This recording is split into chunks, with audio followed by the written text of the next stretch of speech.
We're going to be talking about the impact of AI. I'm not sure if it's something that you think about much, but just to get it in your mind, I've brought along 4 cans of water, if you can see them. Is anyone thirsty? Anyone fancy it? They're easy to find at this conference, but if you're thirsty, come up and help yourself. I'm not gonna hand them out. But why did I bring 4 cans of water? This is actually the water cost of generating 100 words with ChatGPT. That's not something that people think about that much, but it's because the servers that are generating this content, they need to be cooled down. Why do they need to be cooled down? Because AI uses generative AI, LLMs, they use GPUs instead of CPUs for now. Up till now, most cloud computing has been done with CPUs. LLMs need GPUs, and GPUs use 4 times more energy and heat up 2.5 times more than comparable CPUs. That's, the image has come out wrong, but that's half a GPU, H100 GPU by NVIDIA, which is the most used GPUs at the moment. So as you can imagine, with all this energy that's needed and all this heat generated, it's putting strain on our resources. So this is why there are a lot of reports that have come out in recent months that have said if we carry on at the current trajectory, the energy used by data centers for AI is going to double or triple by the end of the decade. Now, this is the case. This graph is for the USA. It's a very serious study that was done for the US government just before the US government changed. And but it's the same thing is predicted to happen in Europe. And it's not just electricity; it's also water.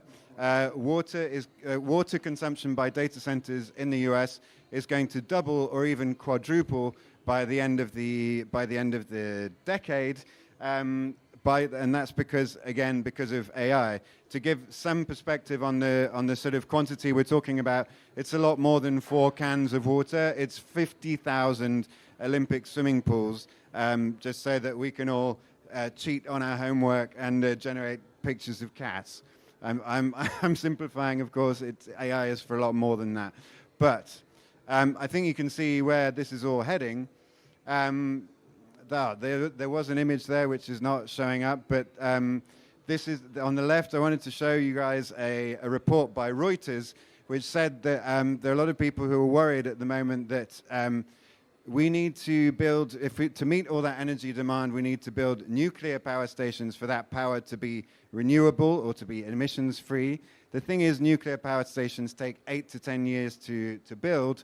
So until then, what are we going to do? We're going to use fossil fuels. I don't know if you know, but Elon Musk's supercomputer, which powers Grok, has 100,000 GPUs, sorry, and it's running off methane, which is one of the worst greenhouse gases you can use.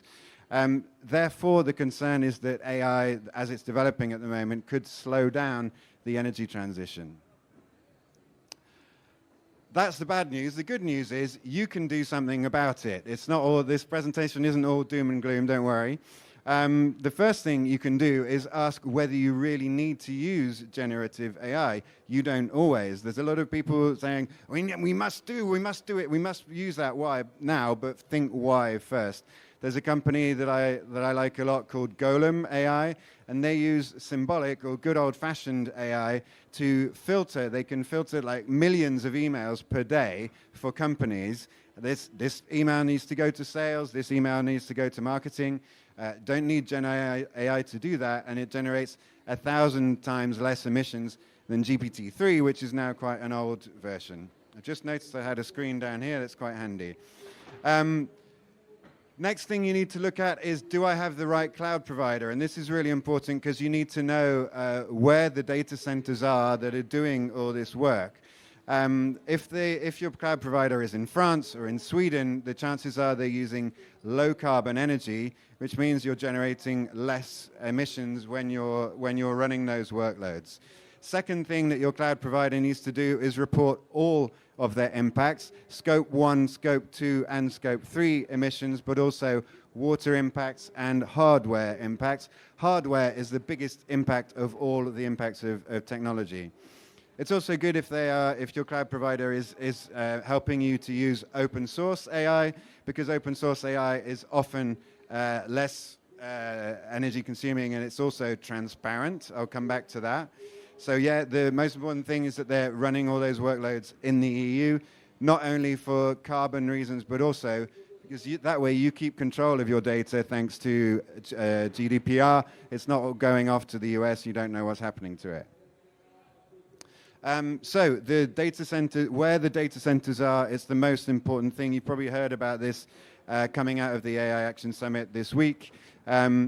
If you run your AI or any workloads in France, it will generate 10 times less emissions than if you run them in America. I've chosen Virginia because Virginia is the state where you have this thing called Data Center Alley. It's like most of the data centers in America are in Virginia.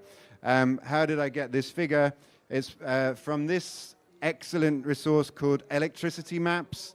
It's a Danish startup, and they're constantly tracking in real time the carbon intensity of electricity in any different countries or states. So there's the proof that France, we can be really proud to have one of the lowest carbon intensities in the world. That's a really great thing. Next question I need to ask myself, do I really need to be using GPUs? For training models, probably yes. For inference, no. For some inference workloads can use CPUs. There are some companies that are specialized in this. I'm thinking of Ampere in particular. And if you use CPUs to do inference, you can save up to 3 to 5 times energy compared with GPUs. You can also measure models' impact. Before you choose your model, you can measure its impact first, especially if it's open source. Even if it's not open source, you can use these tools. Ecologits in particular is a really good one because it allows you to compare impact of open and closed models. You can also reuse existing models. So Hugging Face, which you've probably all heard of, it has a library of 1 million models. You can take them, adapt them, fine-tune them to your needs, and if you're specializing those models, a smaller model will always have less impact than a bigger one. There's also a great French startup which you may have heard of called Pruna AI. They smash models. They call it smashing models. Smashing. And that means they can make models up to 3 times smaller. Again, smaller model means less energy used and less water. Yep, it's there. There we go. This is my last slide. So why should you bother doing all this? The obvious reason is for the planet, but the first reason is also business. If you want to work with the French government today, and it's probably not the only government, you need to show that your model has as low impact as possible. That means you need to have that data. Otherwise, you can't work with the French government. This is a fact. It's a new condition, and it's really important if you want to develop your business. Secondly, if you're working with open source models in Europe, then you are retaining control of your data and of your clients' data. And then the last point, last but not least, I've already mentioned it. If you're paying attention to all of these factors, then the water stays in the bottle. None of these cans have been opened, so that the water is safe. And that way you're reducing the impact of your AI work too. That's it.